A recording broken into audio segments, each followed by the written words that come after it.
দোস্ত মাগুরায় ৮ বছরের শিশু ধর্ষণের শিকার হওয়ার ঘটনায় উত্তাল সারা দেশ। ধর্ষণ অভিযুক্তদের জনসম্মুখে ফাঁসির দাবিতে আন্দোলন ও অবরোধ চলছে।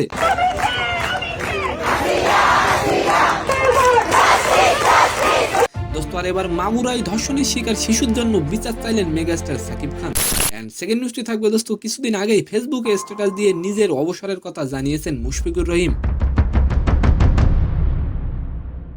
দোস্ত আর এবার অবসরের কথা শোনা যাচ্ছে মাহমুদুল্লাহ রিয়াদের। তো নিউজ দুটি জানতে অবশ্যই ভিডিওটি সম্পূর্ণ দেখবেন।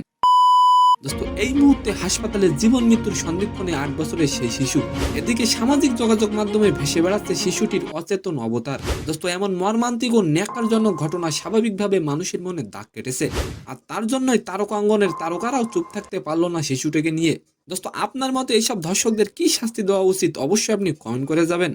দোস্ত রবিবার ৯ মার্চ দুপুরে এক ফেসবুকে পোস্ট করেন সাকিব খান, যেখানে তিনি বিচার চাইলেন শিশুটির জন্য এবং হ্যাশট্যাগে নাম উল্লেখ করে লেখেন we want justice. And second নিউজটি হলো দোস্ত, বাংলাদেশের বেশিরভাগই ক্রিকেটার অবসরে গেছেন মাঠের বাইরে থেকেই। এই তো কিছুদিন আগেই ফেসবুকে স্ট্যাটাস দিয়ে অবসরে গেছেন মুশফিক। দোস্ত তবে রিয়াদে রয়েছে ভিন্ন চিন্তা, মাঠ থেকেই অবসরে যেতে চান তিনি। দোস্ত মোহামেডানের ম্যাচের দিন মাঠে উপস্থিত ছিলেন মাহমুদুল্লাহ। বৃহস্পতিবার ফাইমের সঙ্গে কথা বলেছেন তিনি। দোস্ত অবসর প্রসঙ্গে মাহমুদুল্লাহ বলেন, এ ব্যাপারে জানতে চাওয়া হলে বিসিবি পরিচালক বলেন যখন ঘটবে তখন জানতে পারবেন, এখন কোনো কিছুই বলা যাবে না।